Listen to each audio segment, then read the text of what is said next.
Well, we know this. Asia, she's been A1 since day one. Top tier. But she was on a whole different level while making WNBA history last night against the Sun. We'll show you exactly how this one went down. First quarter here, Chiney. This is the opening possession.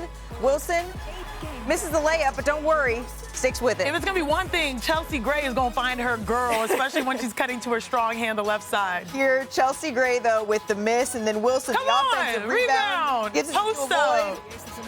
And then here, Wilson my favorite words, and one, son.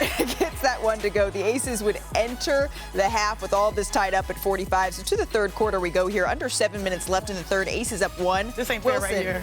Gets it at the top of the arc. How does she do it? Well, you should know. The left-hander's her strong side, but especially when she's going downhill and when you're not all up in her space, she's going to make you cook. Let her cook. Let her cook. A few minutes later, the Aces up 2.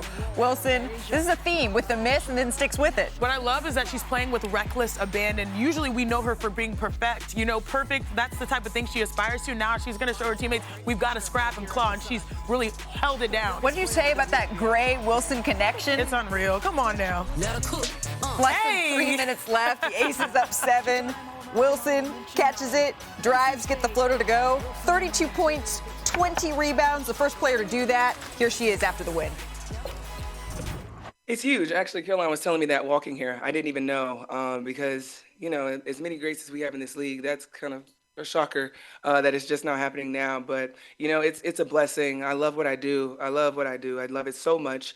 So anytime that I could come out and just play the basketball the way that I love it in the team and we're all getting involved, I'm happy with that. So it's pretty cool to have my name in the record books when it comes to that. I'm pretty sure it's going to be a lot following up.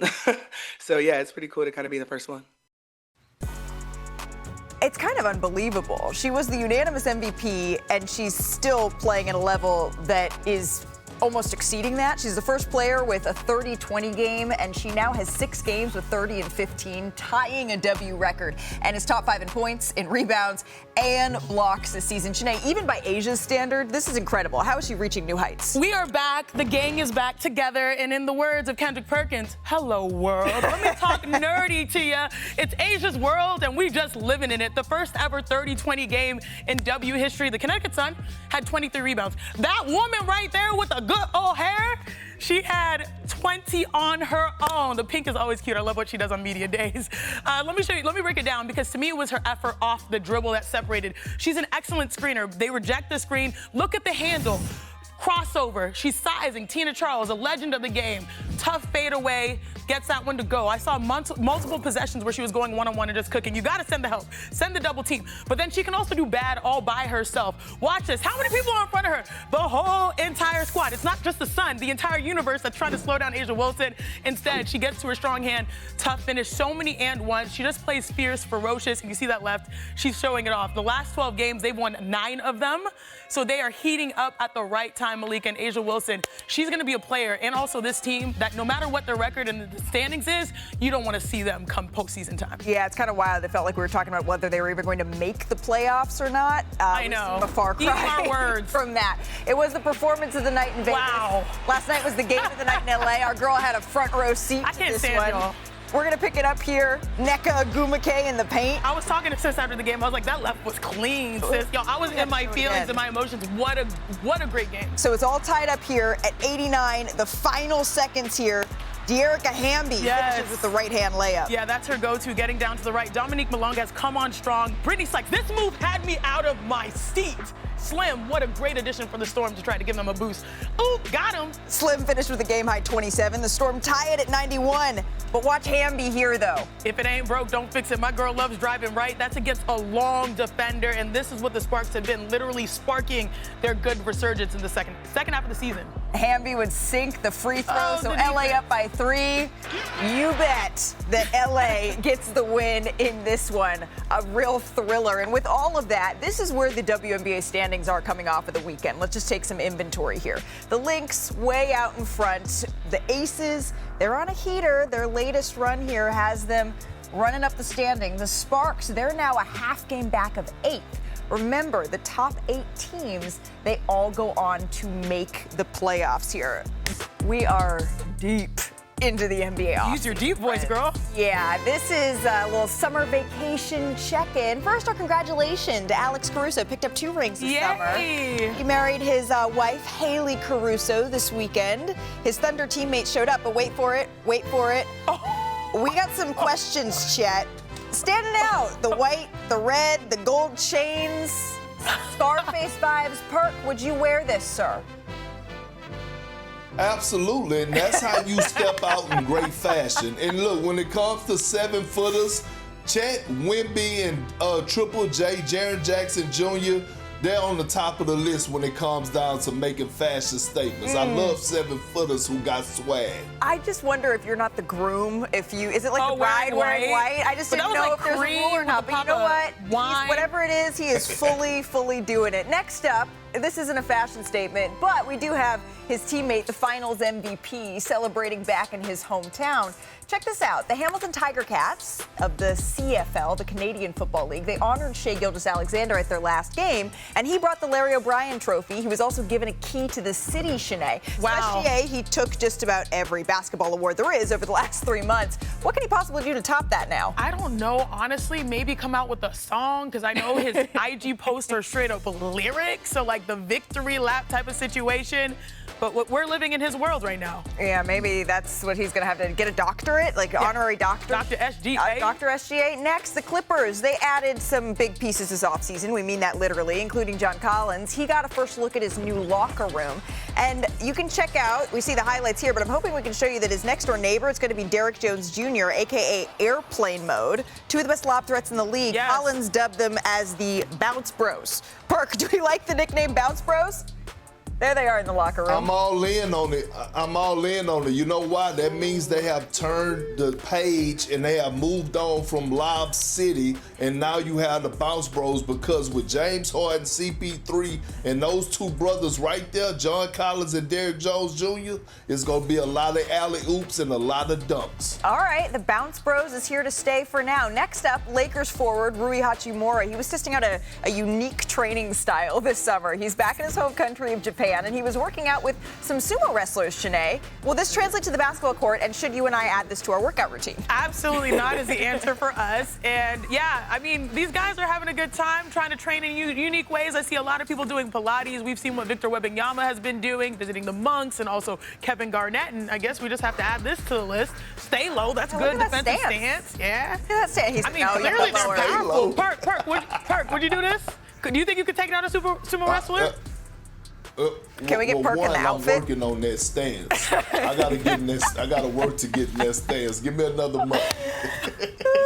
We need to get you one of the outfits, Perk. All right, let's check in on number 1 pick Cooper Flagg. What's he up to with his summer? Well, his summer camp is underway, the University of Maine. Age, height, no issue. He's throwing down poster dunks on literally everybody. Oh my gosh. Perk, do you expect more of this from Flagg when the opponents are maybe a little bigger?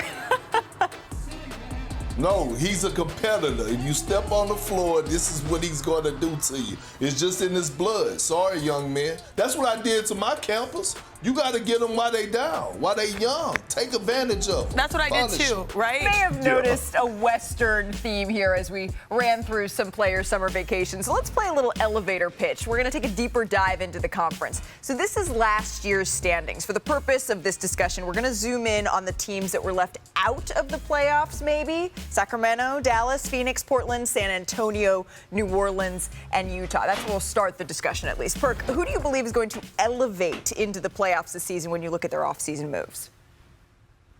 Y'all know a lot of times I eavesdrop and listen to vanity conversation. Queen's admission when she on the phone here? with her friends, and she be saying stuff like, "Baby, honey, child, listen." Y'all listen to this. Here's the thing. I'm looking at the Spurs. And I'm looking at Victor Wembanyama. It is time. We're talking about when you start comparing them and saying the greatest prospect since LeBron James was Victor third year. LeBron James third year, he took that leap and got into the postseason. And when you look at what the Spurs has done, They have surrounded him with some nice pieces. You look at a De'Aaron Fox who just signed a contract extension. We know what he could bring to the table, all-star level type play. Harrison Barnes, a 3-and-D guy at the wing position. They did really well in the draft. You got some nice young pieces with an evil genius in their new head coach. I'm looking at the Spurs and Wemby to go out here and make some noise and move up in this Western Conference and for them to get in the postseason. Perk, it's always a good day when you mention your better half, Queen Vanity. And by the way, congratulations. I saw all the pictures. Oh, yeah, happy anniversary. Summertime, happy anniversary to you guys. My squad, you know where we're from. You, me, Van, from Texas, and I'm going to stay there and stand on it. Didn't we already Perk know. Also stay in Texas? Yeah, that's the point. Like, we're keeping it in the family here. We're keeping it in the family. And everyone knows that I'm going to pick the Rockets naturally, but I want to pivot actually to Dallas because I feel like some people might be looking past them, especially given Kyrie Irving, his lack of availability due to injury. But still, their starting lineup is going to be solid. I mean, adding D'Lo there, who's a professional point guard. You've got Cooper freaking Flag joining, which is going to help bring that positivity back to the city. And then, has anyone had a better summer maybe than Klay Thompson? Spiritually, mentally, physically, emotionally, all that type of stuff. Going back out there, knocking down shots. You have Gafford and Lively maintained. This is going to be one of the biggest groups. And of course, helming it on the interior is Anthony Davis. And so I'm looking at the Mavs. You know, they were not good last year, obviously fizzled out, but then maybe finding that continuity, especially as they try to buy time until Kyrie comes back. One of the games that I'm definitely going to have circled when the schedule comes out later this week is when Anthony Davis returns to Los Angeles, because we still haven't gotten to see that game yet. He was hurt the last time around, so we didn't get to see him play. I know I gave the stipulation of teams that didn't make the playoffs, but I think you guys have that covered. I think that a team that was already great last year, that I think has the potential to get even better, go with me here, guys. What about the Denver Nuggets? I really like bringing in Cam Johnson here for Michael Porter Jr. They have a true backup center in Valanciunas. You're bringing Bruce Brown back. Their first-round pick from 2024 is actually going to be able to play. Remember, he was out all of last year. And this is the team that took the defending champs to 7 games. And Isaiah Hartenstein said this was the most difficult, as you see him there trying to guard Nikola Jokic, the most difficult, the scariest series they ever faced. If we're looking at teams that aren't just going to make the playoffs, but have the ability to maybe even take it to OKC, I'm looking at Denver as that group. The West, though, Shanae, I think you got it super wild. Super wild. We wanna try to boast at what I look like. I'm